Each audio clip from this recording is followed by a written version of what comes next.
play it any louder, then it's getting shut down. My name is Waffles, and I'm a government whistleblower turned political commentator, and this is the last 24 hours in the news. Today is November 13th, 2025. It is 8:58 p.m. Mountain Standard Time. Here are the top U.S. news highlights for the past 24 hours. Shutdown ended. President signed the stopgap funding bill. The president signed the deal that funds the government through January 30th, so it's only going to be running for, what, 2 months? Less than 2 months, like a month and a half. Ending the record shutdown and temporarily pausing the administration's planned near-term workforce cuts. This restores many federal operations but leaves major policy fights, workforce, regulatory priorities unresolved. SNAP funding remains legally contested. Supreme Court stay extended. Federal judges ordered full November SNAP payments. DOJ, USDA have filed emergency appeals, and the Supreme Court extended a stay that prevents full payment while appeals proceed. Practically, many states are administering partial payments, roughly 65% in some states, while the legal track plays out and state systems are adjusted. Expect further filings and enforcement motions in the next 48 to 72 hours. Isn't the purpose of a stay supposed to be to maintain the status quo? So then if the status quo is that this has never happened in the entire history of the country, then isn't starving people not the norm? And so then isn't a stay not warranted in this situation?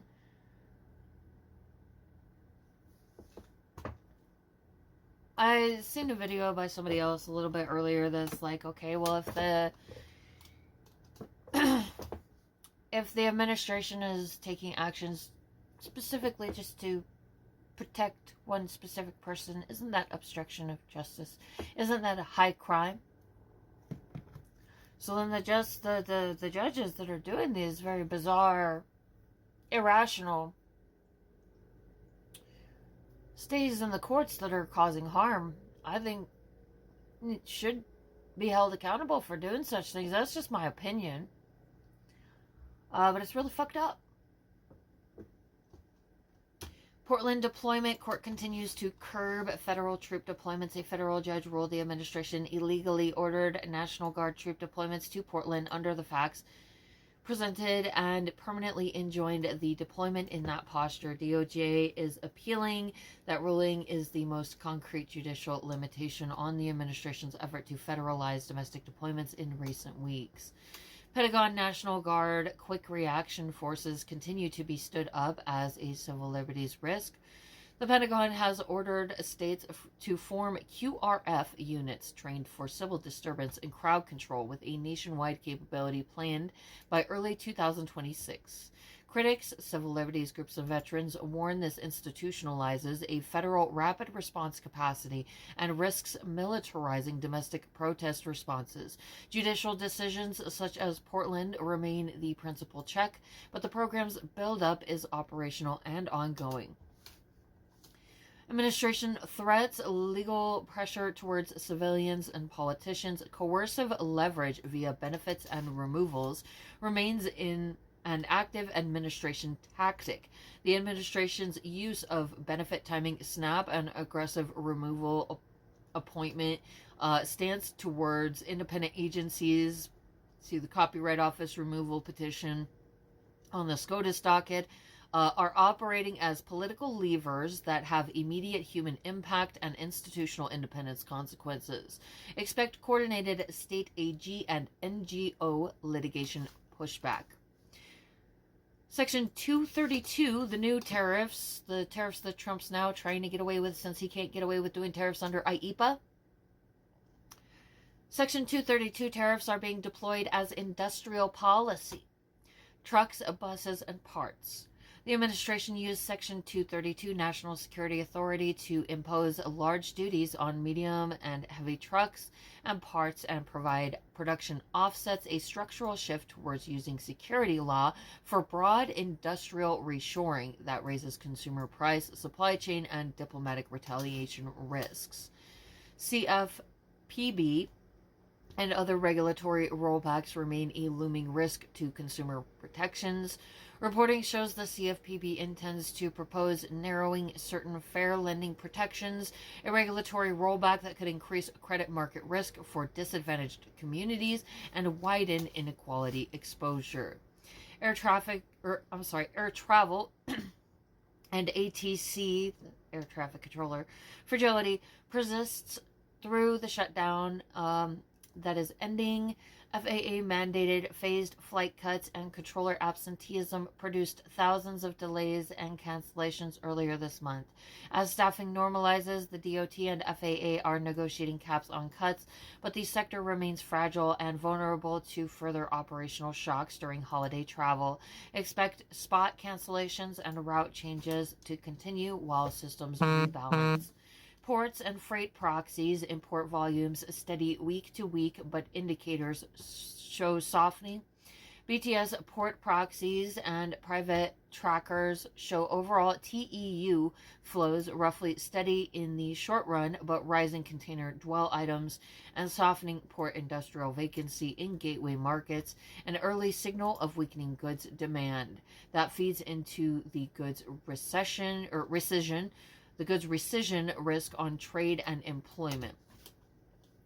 No new national public health emergency, but SNAP could create one. SNAP denying people their food stamps, denying people their food assistance could cause a health emergency.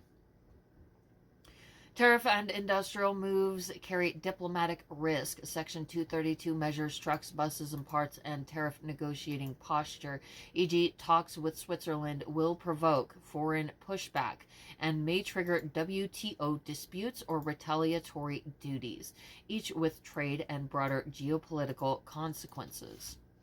U.S. posture on regional security, Caribbean, and Venezuela, as well as domestic militarization, will be watched by allies. Domestic troop mobilization debates and Caribbean and hemispheric security steps affect diplomatic credibility and resource allocation.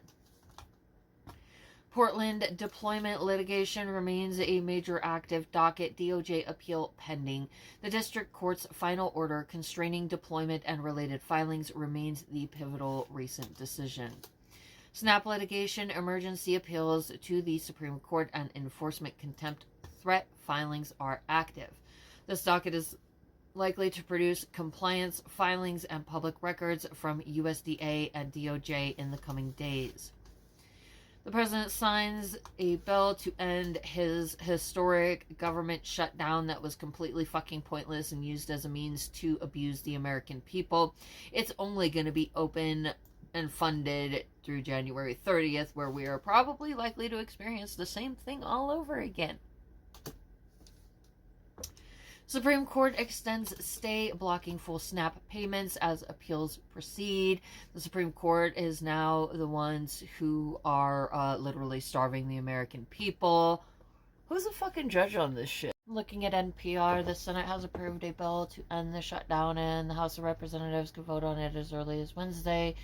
Reopening the government would restart the program. The justices chose what is effectively the path of least resistance, anticipating the federal government shutdown will end soon while avoiding any substantive legal ruling about whether lower court orders to keep full payments flowing during the shutdown are correct.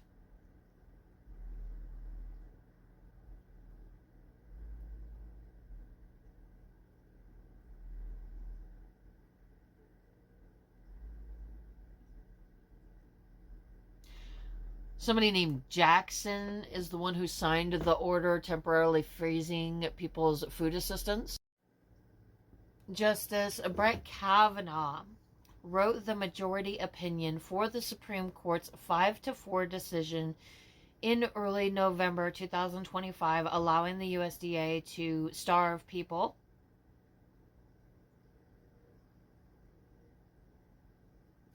claiming that it's due to a budget crisis. So he's probably involved in money laundering.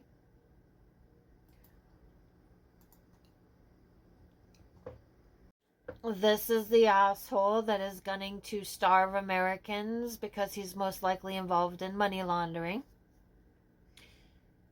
Here's another picture. This is Brett Kavanaugh, Justice Brett Kavanaugh, who eventually needs to likely be investigated for defrauding the United States of America and co-conspiring.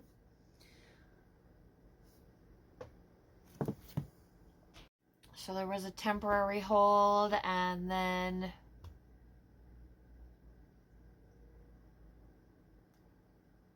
they extended the temporary hold.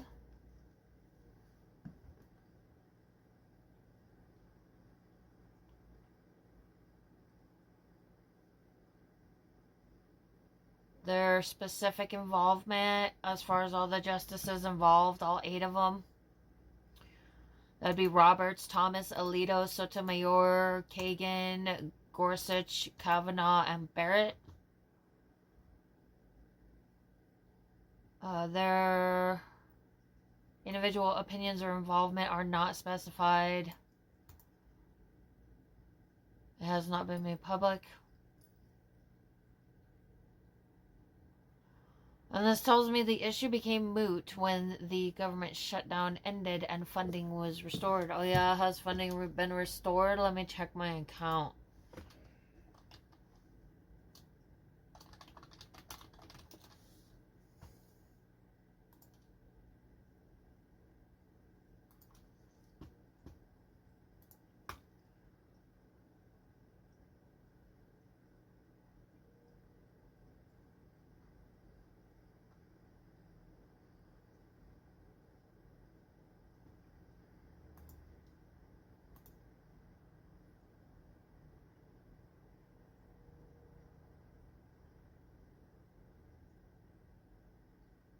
Oh, wow, I got my snap.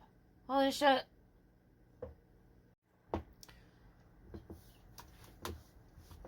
Alright, well, I think people's footsteps are back on now. Federal judge rules Trump deployment to Portland unlawful and permanently bars it under the facts presented DOJ to appeal. Major legal constraint on domestic militarization.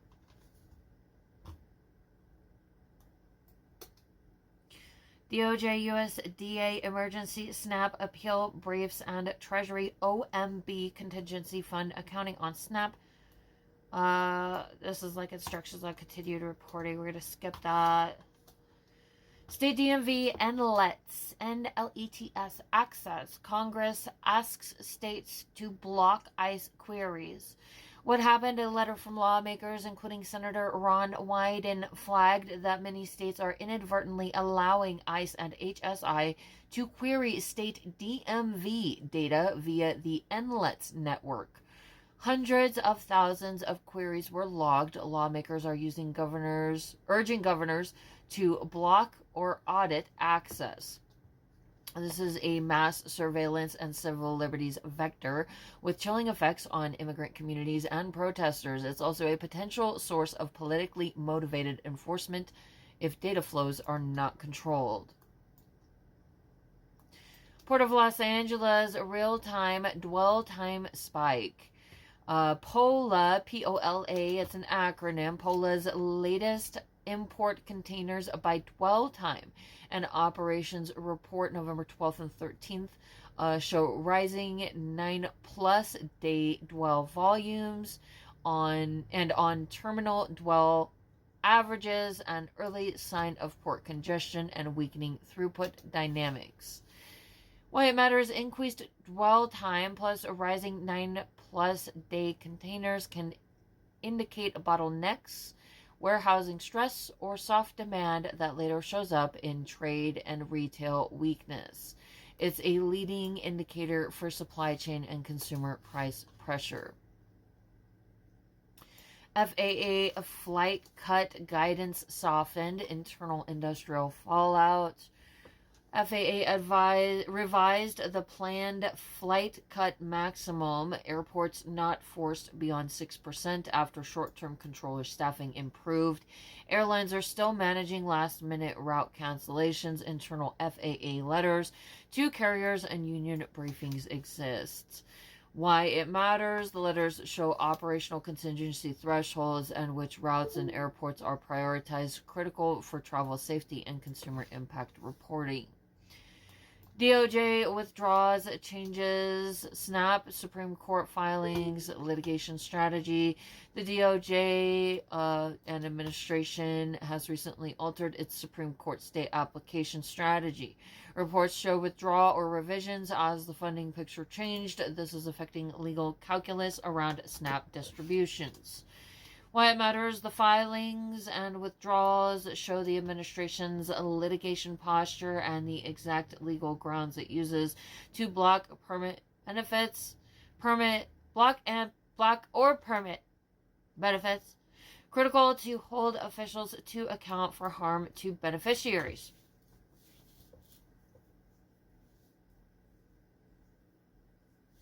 Interesting.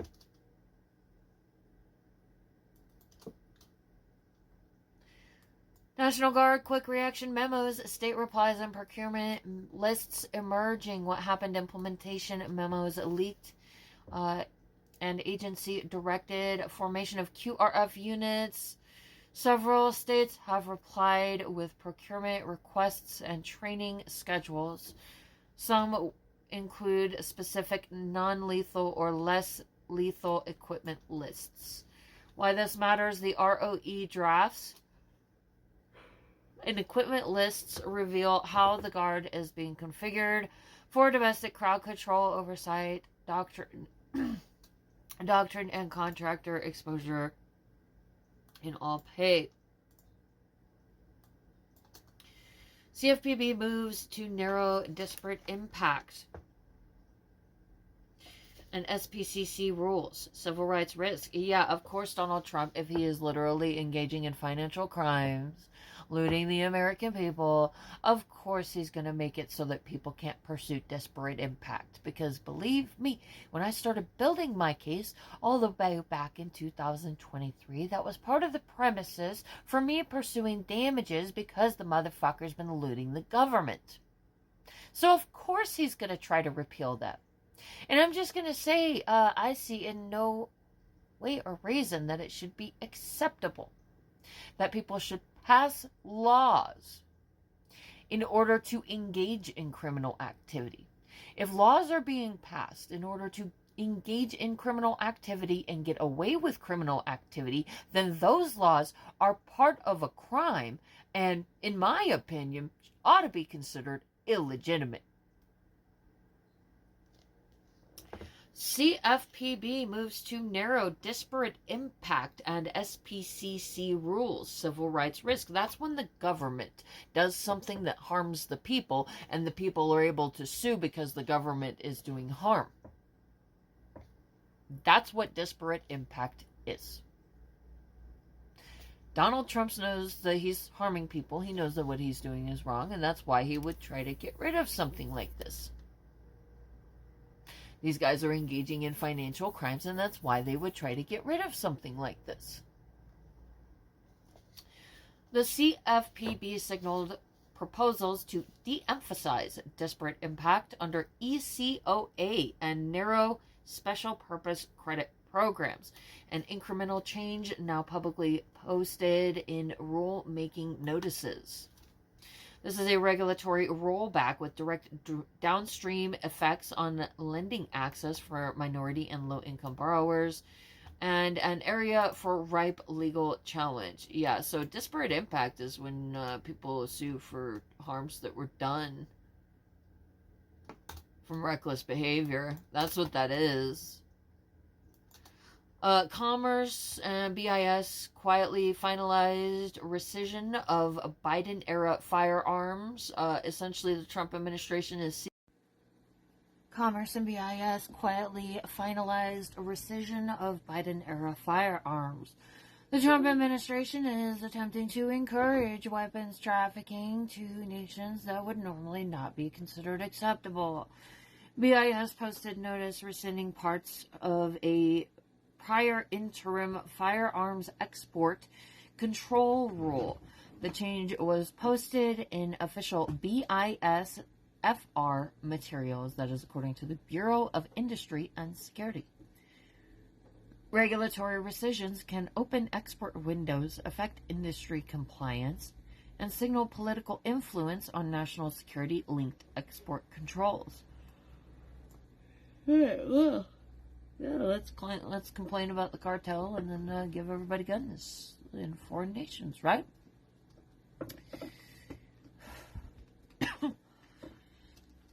$11 billion Army Corps infrastructure freeze still producing state-level disruption.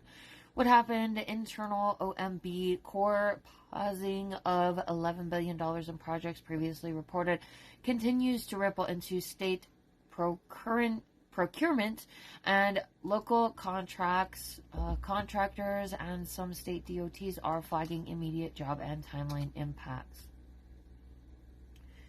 Why it matters is paused federal projects, affected jobs, flood control, and local infrastructure safety, politically charged reprioritization with immediate human cost. Port industrial vacancy, warehouse absorption signals beyond major port TEUs, private industrial real estate trackers, and Cushman and Wakefield note port proximate vacancy rates rising and absorption weakening despite TEU volumes that look stable, a divergence that signals inventory destocking. Vacancy and absorption are leading local economic signals, jobs demand for trucking or warehousing that often shows stress before headline GDP or trade stats. State AG subpoenas and coordinated discovery on SNAP and USDA decision-making. Multi-state AG coalitions have served subpoenas and ordered discovery on USDA decisions around SNAP funding timing. Expect internal emails and memos to surface that reveal intent and internal pressure points. State discovery often produces the smoking gun emails and internal rationales, revealing whether decisions were politically motivated or lawfully justified. I think we already know what's going on with that. If you would like to go further into this matter, look for the state AG complaint packages and subpoena text, state AG press offices, any court orders compelling production, and the produced documents under state open records rules when released. Today, the stock markets closed with the Dow Jones at $47,457. 57.22. I think that's the point marks. I don't know why it's never consistent. It'll either give me dollars or this number, or it'll fail to give me percentages, so I do apologize, but the Dow Jones was down 1.65% today. That is a substantial loss. S&P 500 down 1.66% today. That is a substantial loss. And the NASDAQ down 2.29%. I mean, when it's over a single digit, that is an incredibly significant loss in the stock market. And here are the top trade and economic highlights for the past 24 hours. The probability of a Federal Reserve rate cut in December has dropped to 49%, down from 67% earlier this week as policymakers flag inflation risks and labor market resilience. Markets responded sharply. Major U.S. stock indices plunged. The S&P 500 down 1.66%. The NASDAQ Composite down 2.29%. The Dow Jones down 1.65%. Meanwhile, U.S. Treasury yields rose modestly, and the U.S. dollar fell again against major peers. The reopening of the U.S. government via the stopgap funding bill triggered relief, but officials warned some key economic data, e.g. household survey unemployment rate for October, may never be published due to the shutdown interruption. That data gap increases uncertainty about near-term growth, so we can just assume that near-term growth is going to be shit. The dollar declined while yields rose. The 10-year U.S. Treasury yield moved above 4.12%, reflecting investor concern about inflation and a delayed policy easing by the Fed. Corporate stress signals increasing. A Reuters article noted that U.S. corporate bankruptcies are heading towards the highest levels in 15 years amid credit market jitters and economic uncertainty.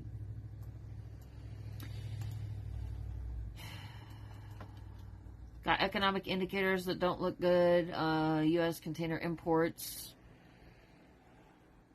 down 0.1% from September. On a year-over-year basis, imports are down. That's product coming into the United States. Imports are down 7.5%. That's a pretty bad number of product that is no longer moving into the United States. Port of Los Angeles loaded imports September down 7.59%. Dry van trucking spot load to truck ratio spot rates. The ratio is down 11.8%. And that's for the truck ratio. Flatbed spot rates are down 4.8%. I mean, if it's over 1%, I assume it's bad, but if it's up in the double digits, that's not good. Imports are effectively flat month over month, which is weak for this time of year. The year-over-year drop, 7.5%, signals slackening goods demand. People are not buying things. Demand is down. People are not buying things. At a major gateway, Port of Los Angeles, loaded imports are down sharply, 7.6% year-over-year. A strong signal that upstream supply chain pressure is real, not just noise. Trucking spot ratios and rates are showing softness. The large drop in load-to-truck ratios and spot flatbed rates suggests lower shipping demand inland, which often precedes weaker consumer and retail activity. And remember, because the stock market is not the economy, just because the S&P 500 or Dow Jones might be performing does not mean that wages are secure, inflation is under control, jobs are secure, or that people are thriving. And here's the upcoming hazardous weather outlook for the next few days. Northeast to mid-Atlantic, highs in 76 for day 1. Day 2, 79 degrees. Day 3, 70 degrees. Overnight lows above freezing. Hazard watch. Potential of frost or freeze in early mornings, especially for unheated structures or vulnerable vegetation. Early morning roads, bridges, and shaded zones still may become slick when temperatures fall sharply. Drivers should be cautious. No storm forecast. Pipes are still vulnerable. HVAC. But over 32 degrees, so not technically freezing temperatures. Southeast and Gulf Coast. Mostly warm days, cooling nights. Day 1, highs 76 to 79. Overnight lows, upper 30s to mid 40s. Possible patchy frost in day 2.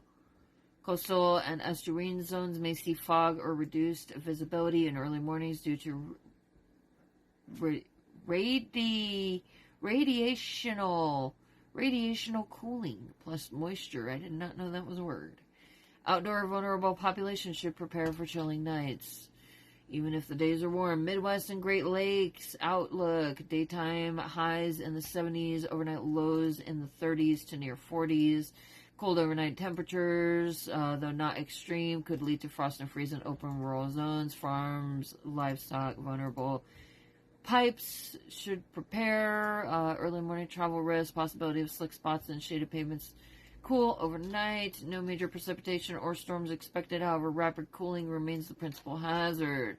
Plains in central U.S. Warm days 75 to 80, but nights drop into the 30s and 40s.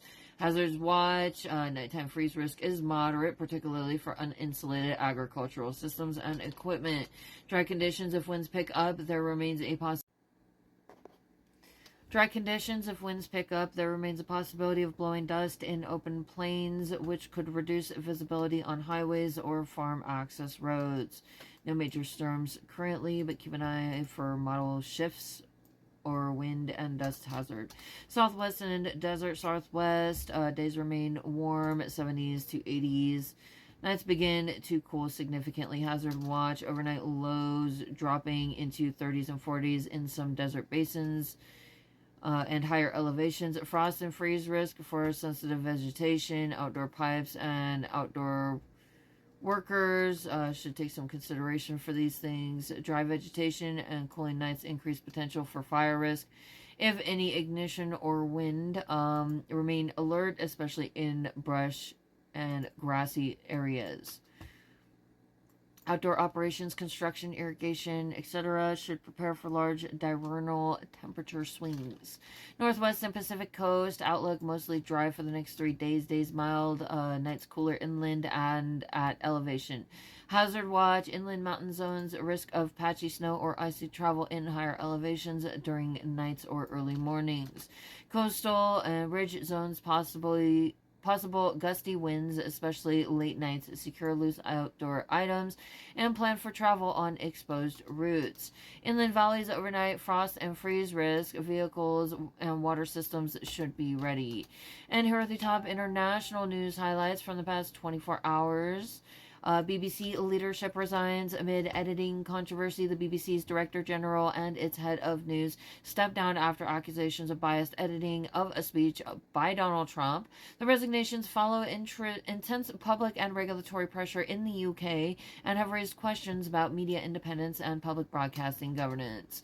A major public broadcaster in a democratic country facing governance and crisis issues signals renewed global attention on editorial trust, state media relations, and journalism standards. Typhoon Feng Wang makes landfall in the Philippines.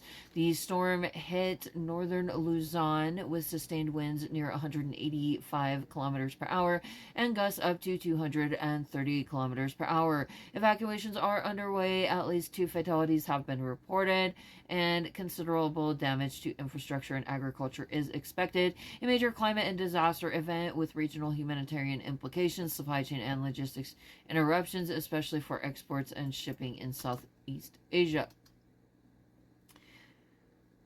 Oh my goodness, when we get into international stuff, trying to figure out how to say the names of things gets kind of complicated. All right. There's your foreshadowing. We're going to butcher words some more. Zaporiz.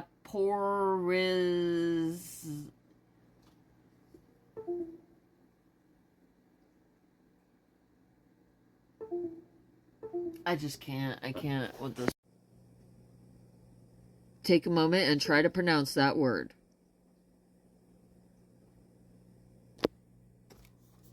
How do I pronounce that?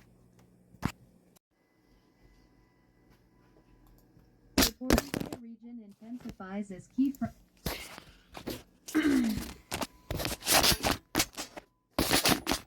if you could just not throw my phone at me, that would be good. All right, we're gonna try this. Zaporizhia.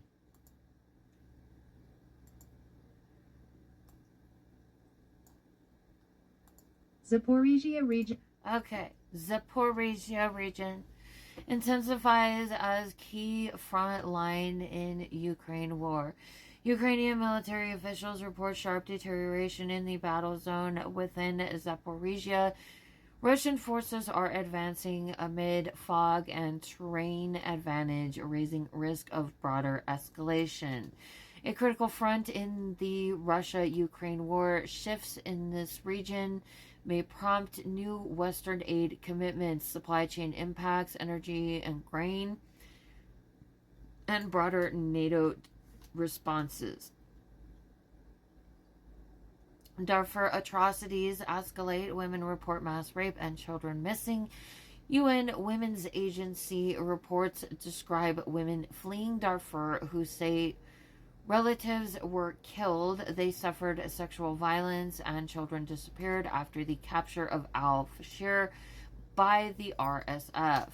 Why it matters: a humanitarian and governance collapse crisis in a major African country, implications for refugee flows, regional trade corridor disruptions, Red Sea and Nile, donor aid and state failure risk. Asian Infrastructure Investment Bank AIIB under pressure amid China-led growth strategy. The bank, backed by China, is facing scrutiny as Western governments re-engage on infrastructure and finance and seek to recalibrate the AIIB's role. Analysts say it must adapt to avoid being sidelined in the global South infrastructure race. The structure of global development finance is shifting. How China, the U.S., and multilateral banks position themselves has major implications for emerging market trade, debt flows, and geopolitical alignment. Australia signs U.S. $765 million lithium export deal with Korea's POSCO, P-O-S-C-O. Australia's mining minister and POSCO announced a new joint venture to develop battery-grade lithium supply for EVs. The deal repositions Australia as a key node in battery materials supply and diversifies global supply chains. Clean tech and critical minerals trade is accelerating. This deal alters export patterns, price trajectories, and geoeconomic competition for supply chains, especially vis-a-vis China. Brazil trims 2025 growth and inflation forecasts amid slowdown. Brazil's finance ministry lowered its 2025 GDP growth estimate from 2.3 to 2.2% and cut its inflation forecast to 4.6 from 4.8. The downgrade reflects weaker than expected Q3 results and the lagged effects of high interest rates tightening. Selic at 15%. Is that 15 or negative? It's like the swivel. What does this mean? Why do I keep seeing this?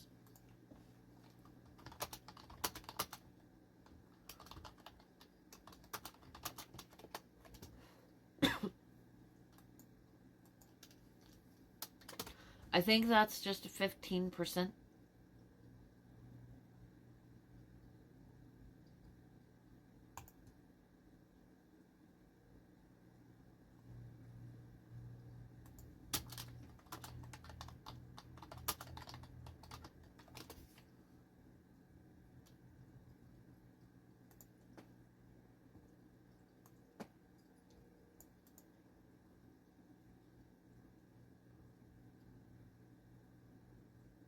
Yeah, so it's just a weird symbol that's in there for no fucking reason right now. So 15%.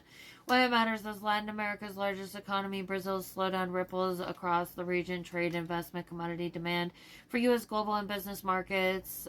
Slower Brazilian growth implies weaker export demand and potential credit risk in emerging market exposure. Crime, migration, and the rise of the gang Trendy Aragua.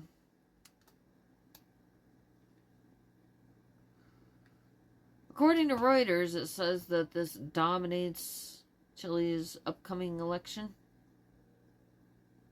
The election is set, the vote is set for November 16th. That's the presidential vote. 63%, according to Ipsos, of Chileans name crime as their top worry. Organized criminal gangs, including the Venezuelan-rooted Tren de Aragua, and migration flows are central issues. I find that questionable. I don't know what the fuck is going on in that area. I'm not going to make assumptions. A shift in national priorities towards security can steer policy, immigration law, policing, border control, and influence investors and businesses' risk perceptions. It also signals political volatility that may echo in corporate, mining, and energy sectors. Latin America steps up renewal leadership amid U.S. climate retreat. As the U.S. pulls back from climate leadership, Latin America is aggressively advancing renewables. The region already draws 60% of its electricity from clean sources and is pushing to triple So the Olympics is great. And Johnny, for the others, you know, the World Cup, Johnny is the head of it. We had our top people, Wasserman. They all came in on the Olympics, and then I saw Johnny. And we got the World Cup, too. And, you know, it's only because they rigged the election that I'll be your president representing you there. You know, I got both of them. I got the Olympics, and I got the World Cup. And I said, you know, it's too bad. One was in 2026 and the other was in 2028. And I said, I won't be there. I won't be your president. But then they rigged the election, and now we won. So I'm going to be your president for the Olympics and for the World Cup. So, Johnny, thank you for the World Cup. And everybody, thank you for the Olympics. We're going to have a great time. Hey guys, don't forget to like, share, subscribe, and comment to my videos. And also, don't forget to check out my shop where you could get this awesome Real Patriots Punch Nazis t-shirt. America, fuck yeah! And if you go to the link tree in my bio on most platforms, it's got links to everything, all of my stuff. You can find my shop there. I'm on eBay. You can also get this cool Exterminate MAGA sticker, because MAGA's fucking cockroaches. And fuck MAGA, abolish MAGA, fuck you MAGA.